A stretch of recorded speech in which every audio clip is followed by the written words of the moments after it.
खुलुमबाय नोंथांमोननिसिम आं गोदान मोनसे भिडिअ लानानै फैबावबाय अन्नानै भिडिअखौ जोबजासिम नाय।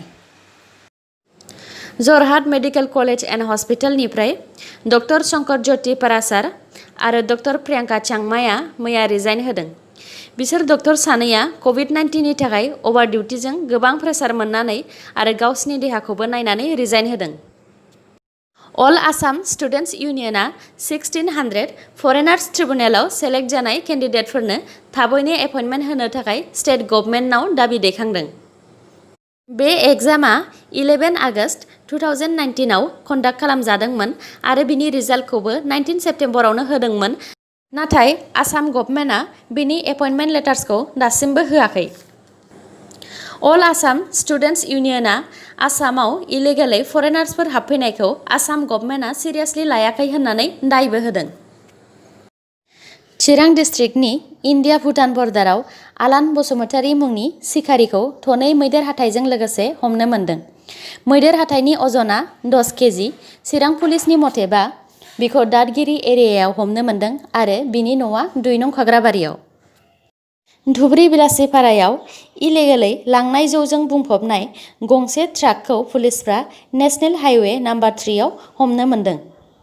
बे ट्राकआव गासै 380 कार्टुन्स जौ दंमोन। दा पुलिसफ्रा ट्राकजों लोगोसे ड्राइभार आरो हेन्डीमेन बिष्णु सूत्रधर आरो आजाद आलीखौ एरेस्ट खालामबाय। बड' वमेन जास्टिस फरामनि आफादगिरि एबा NDFP नि गायसनगिरि रन्जन दैमारिनि बिनानाव डक्टर अनजालि दैमारिया मैया अफिसियेलि BPF राजनिति दोलोआव जइन जाबाय। डक्टर अनजालि दैमारिया हाग्रामा महिलारी, मिनिस्टार चन्दन ब्रह्म, रिहन दैमारि आरो राज्य सभानि MP बिश्वजित दैमारिनि प्रेजेन्सआव BPF पार्टियाव जइन जायो। कक्राझाराव मैया कभिड-19 जों सासे डक्टर थैबावबाय। डक्टरनि मुङा डक्टर अमल मुसाहारि, बैसोआ 56 इयार्स। डक्टर अमल मुसाहारिया कक्राझार NB सिभिल हस्पिटालाव कभिड-19 नि इनचार्जमोन। डक्टर मुसाहारिखौ कभिड-19 पजिटिभ मोननानै 10 आगस्टआवनो गुवाहाटी मेडिकेल कलेज एन्ड हस्पिटालाव एडमिट खालामनाय जादोंमोन।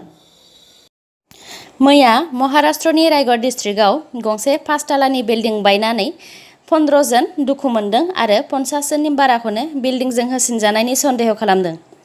दा NDRF नि मोनथाम टीमआ रेस्किउ अपारेशन खालामगासिनो। मिथिनो मोननाय बायदिब्ला बे बिल्डिंआव गासै 45 टा फ्लेट्स दंमोन। हारियानानि चिफ मिनिस्टार मनोहर लाल खट्टारनि देहायाव कर'ना पजिटिभ मोननाय जादों। भिडिअखौ मोजां मोनदोंबा नोंथांमोनहा अन्नानै चेनेलखौ साबस्क्राइब खालामदो आरो बेल आइकनखौ क्लिक खालामदो, जाहाथे गोदान गोदान निउस लानानै आं नोंथांमोननिसिम फैनो हायो। साननैसो सिगांनिफ्रायनो मिडियानिफ्राय खोनानो मोनगासिनो नर्थ करियानि लिडार किम जंनि देहाया मोजां नङा।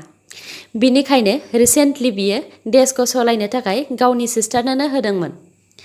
किम जंखौ कमायाव थांदों होननानैबो खोनानो मोन्दोंमोन आरो दा किम जंखौ थैबाय होननानै खबर मोन्दों। खोथाया बेसेबां सैथो बेखौ उनावसो मिन्थिनो मोनसिगोन। काछार डिस्ट्रिक्टआव कभिड पेशेन्टनि नाम्बारा बारा जानायलाय 27 आगस्टनिफ्राय 4 सेप्तेम्बरसिम गोदान लकडाउननि नियम बानायदों। फार्मासिनि अनगायै गासैबो दखानफोरानो बन्द थागोन। जायगानि लिस्टफोरखौ स्क्रिनाव होनाय जाबाय। सप्ताहिक बेलासिनि बाजारा गासैबो बन्दआनो थागोन। गारिफोरखौ खालि इमार्जेन्सि सार्भिस आरो एग्जाम सेन्टाराव थांलाय फैलायावल' बाहायनो हागोन। गभर्नमेन्ट अफिस आरो बेंकफोरा खुला थागोन।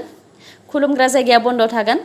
एसेन्सियेल सार्भिसफोरनि थाखाय बे रेस्ट्रिक्शना थानाय नङा आरो सेन्ट्रेल गभर्नमेन्टनि रुल मथे इन्टार-स्टेट मुभमेन्टआ खुला थागोन। जोबनायाव दङ भारत आरो आसामनि कर'नानि आपडेट। भारतआव दासिम 31,49,759 नि देहायाव कर'ना पजिटिभ मोनबाय। थैनाया 58,317 आरो हगारनानै होनाया 23,55,823। आसामाव दासिम 92,690 नि देहायाव कर'ना पजिटिभ मोनबाय। बिनिनो हगारनानै होनाया 70,900 आरो दासिम 21,464 नि देहायाव एक्टिभ जानानै दं। थैनाया गासै 252। दिनैनि निउसआ एसेनोसै। गाबोन आरो गोदान निउसजों लोगो मोनफिनबावगोन। नोंथांमोना दासिमबो आंनि चेनेलखौ साबस्क्राइब खालामनानै लायाखैबा अन्नानै साबस्क्राइब खालामनानै लादो आरो लाइक, कमेन्ट आरो शेयार खालामनो दाबाव। गोजोन्थों।